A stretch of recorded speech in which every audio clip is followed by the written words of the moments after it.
For the next few weeks, we are going to be walking through a series of messages that we entitled Desert Wanderings, exploring questions of faith.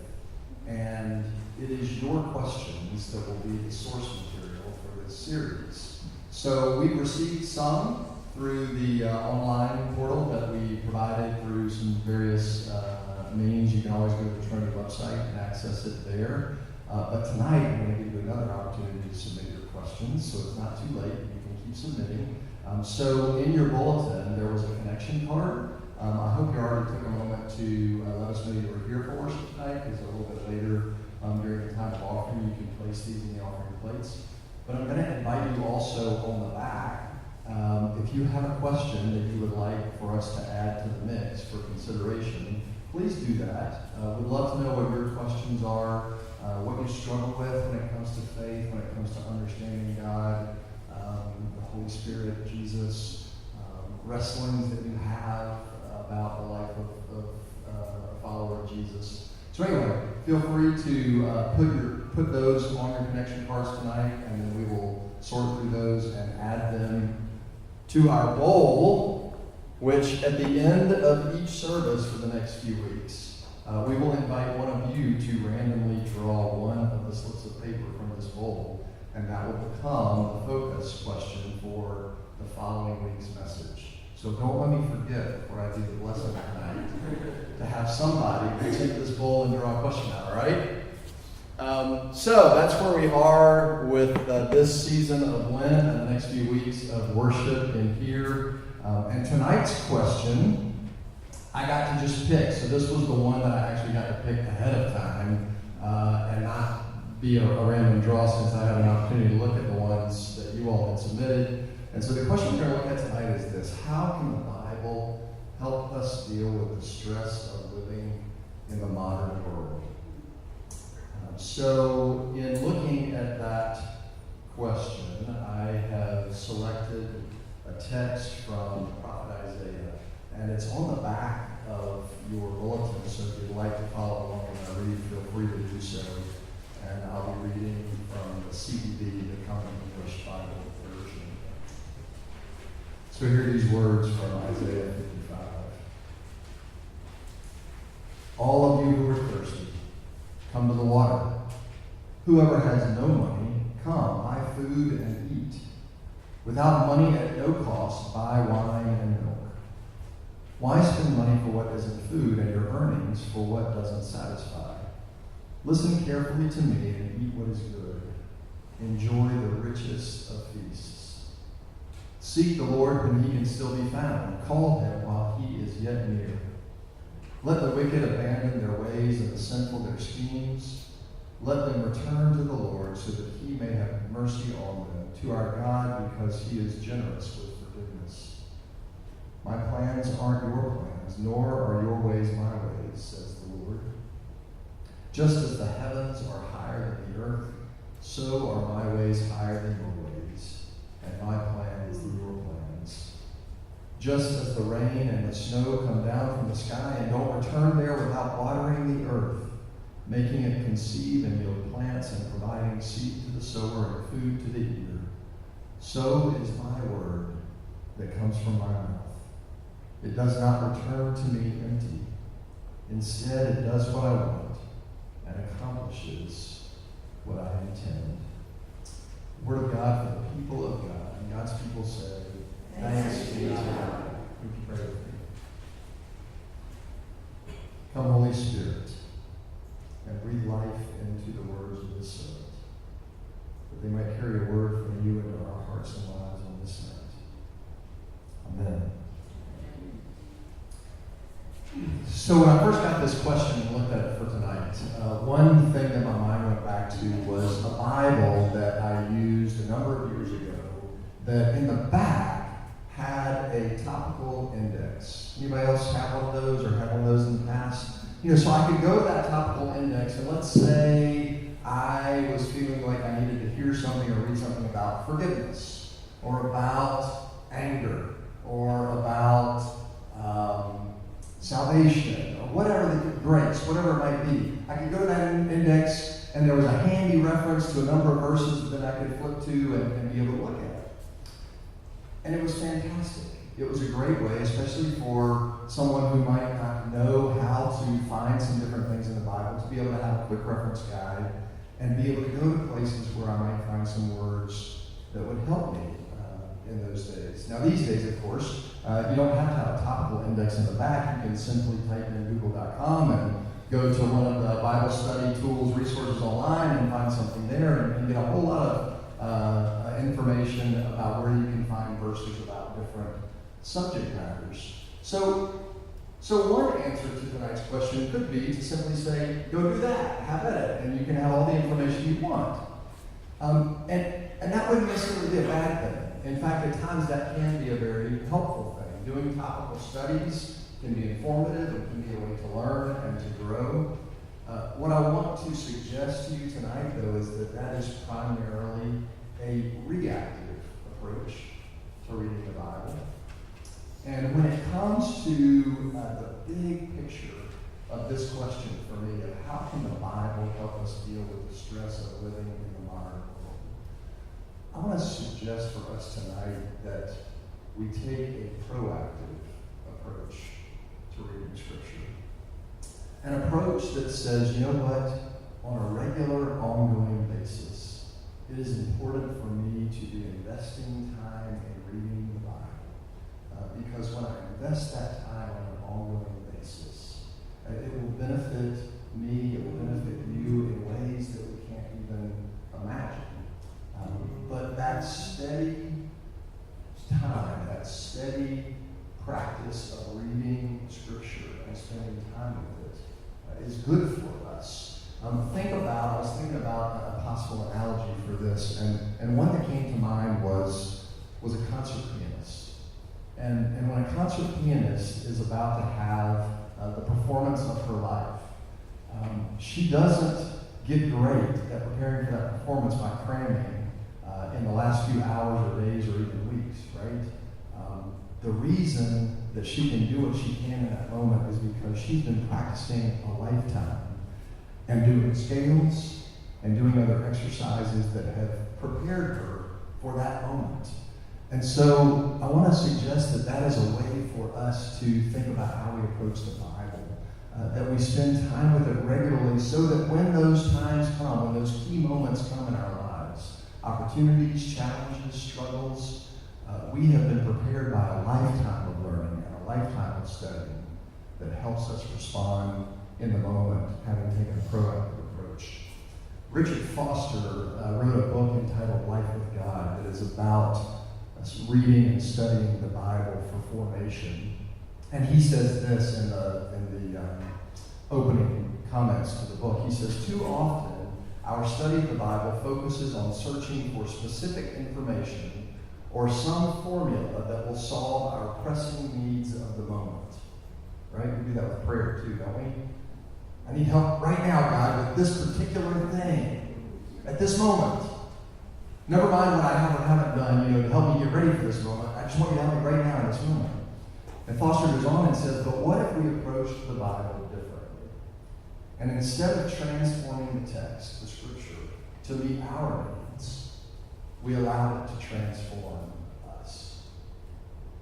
So tonight, I want to suggest 7 ways. I'm going to shift this way just a little bit, so I don't keep going in and out of that sun. I'm going to suggest 7 ways in which taking this kind of approach to Scripture will benefit us, and 7 ways that can help us do that. So the first way in which taking this proactive approach helps us is that we establish a daily rhythm. And that the rhythm itself can be one of the things that combats stress and anxieties that we feel. Simply getting into the daily rhythm of spending time in Scripture does something to us and for us, and it helps set the day. Now for me, the best way to do that is to do it in the morning. That may not be the best for everybody, but each person has to find that rhythm and that time for themselves. I would suggest that as much as possible, consistency is a very helpful practice. And so doing it at the same time each day, whatever time that is for you. And that just by setting that rhythm, you will find benefit in terms of how it helps reduce the anxiety or the stress that you might feel about whatever is happening in a day or a week. The second thing about taking this proactive approach to Scripture is that it helps us decide what is going to get attention in our lives. You see, if we let it, whatever it is that causes stress and anxiety will want to get our attention and will seek to claim our attention. But when we spend time in Scripture on a daily basis, we have an opportunity to let something else perhaps get our attention and let God speak a word to us in that time with Scripture that allows us to focus our attention on something better. So just this past weekend, Catherine and I were with our son and our daughter and her husband, and we were watching college basketball. We were watching our alma mater, Furman, and Sid's current school, Mercer, playing the Southern Conference Tournament. And there were a couple of guys sitting close to us who seemed more concerned about the refereeing of the game than the game itself. So at one point during the game, I noticed that this one guy got upset with one call that happened relatively early in the game. And for the rest of the game, I think he missed a lot of the game itself because he was so focused on watching the referee and trying to get the referee to hear him complaining about the call that he made way earlier in the game. Sometimes our anxieties, our worries, our stresses can become magnified because we let them and feed on that stress and that worry. And by spending time in Scripture on a daily basis, it brings us back to something that helps center us, that grounds us in a healthier way. Number 3, reading Scripture on a regular basis helps us widen the lens. And what I mean by that is this. When we start looking through the pages of the Bible, we realize that the struggles and the challenges that we thought maybe were unique to us, or perhaps are unique to the 21st century or the time we're living in now, really aren't that unique at all. In the pages of Scripture, we read about the challenges and the struggles of dealing with things like poverty and war and violence and temptation and lots of the things that we are dealing with today. We can look at the pages of Scripture and see that across the span of time, human beings have wrestled with these challenges. As the author of Ecclesiastes says, there is nothing new under the sun. Everything that has happened will happen again. And so by widening that lens, it does a couple of things for us. It expands our perspective so we're not so myopic on what's happening in our world. And also sometimes, quite honestly, it's just nice to know that we're in company with others, isn't it? That at least we're not alone in having to deal with the challenges and the struggles and the stresses of life. The fourth thing about reading Scripture on a regular basis that can help us with this is that it builds our relationship with God. Quality time, we all know this, is important for the health and well-being of any relationship, right? You need to spend quality time with the people that you want to be in relationship with. And one of the things that happens when you do is that you feel more secure in that relationship. And the same is true of our relationship with God. When we spend time in Scripture, we are building and strengthening a relationship with God that reduces our anxiety about life events because we trust that while God might not fix it all, and God might not solve everything that we're dealing with, we don't have to expect everything to go away as a struggle, but we can know and trust in God's care for us in all times and in all circumstances. Number 5 is that regular practice of reading Scripture can help us live with hope. And that really is a kind of natural outgrowing of number 4.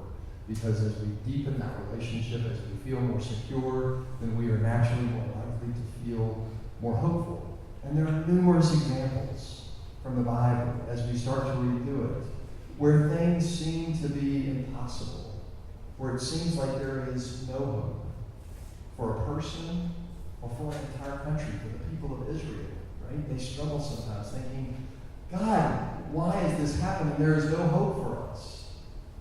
And yet what we see time and time again is that God makes a way.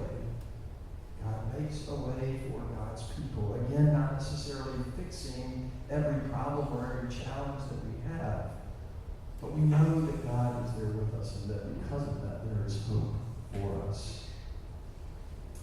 The sixth thing is that when we read the Bible and when we read it regularly, things start to stick in our brains. We start to remember things that we have read and remember things that we have heard.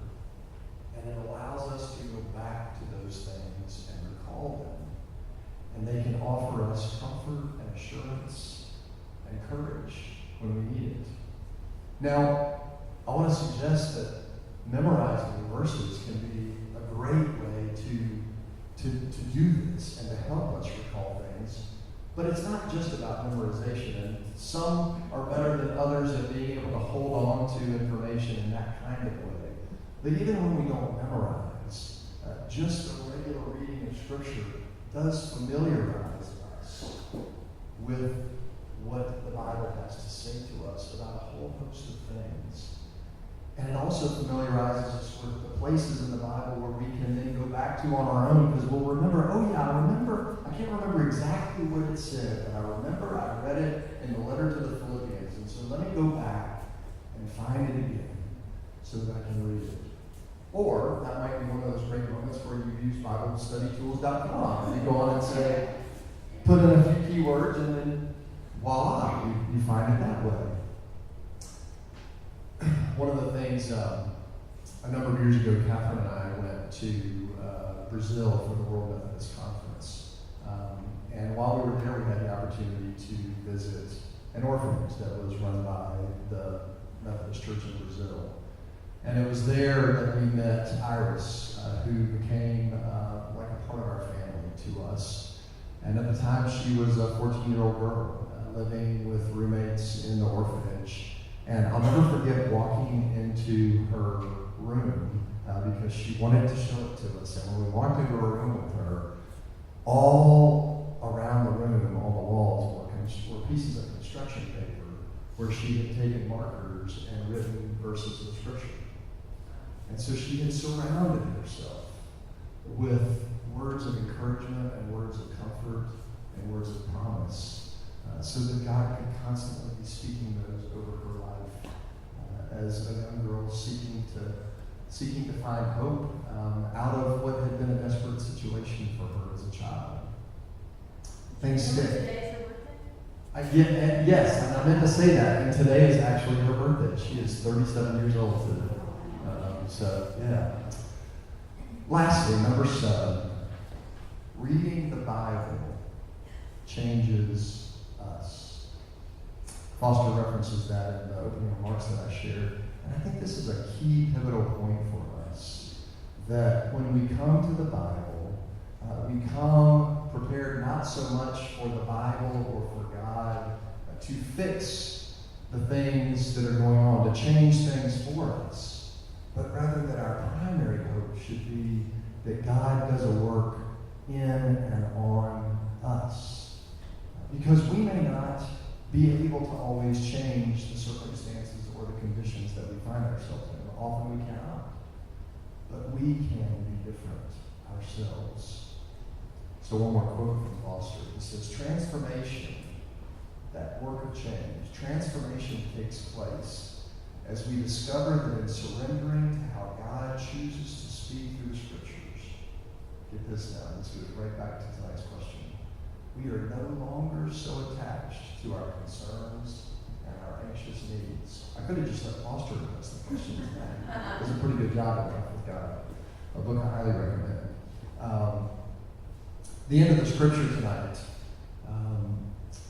in that chapter from Isaiah, we hear the voice of God calling out and inviting people to draw near. All who are thirsty, all who are hungry, come near because I have something for you, God is saying. I have something good for you. And then when we get to the end of that passage, it says, my word goes out, and it does not return empty-handed. That is the promise to us when we invest time in spending it with God through our reading of Scripture. That the word that goes out from God, the word that we are invited to receive, does not go back empty-handed. It is a word that gives life. It is a word that enables us to live life more joyfully and more abundantly. And for that we say, thanks be to God. Would you pray with me?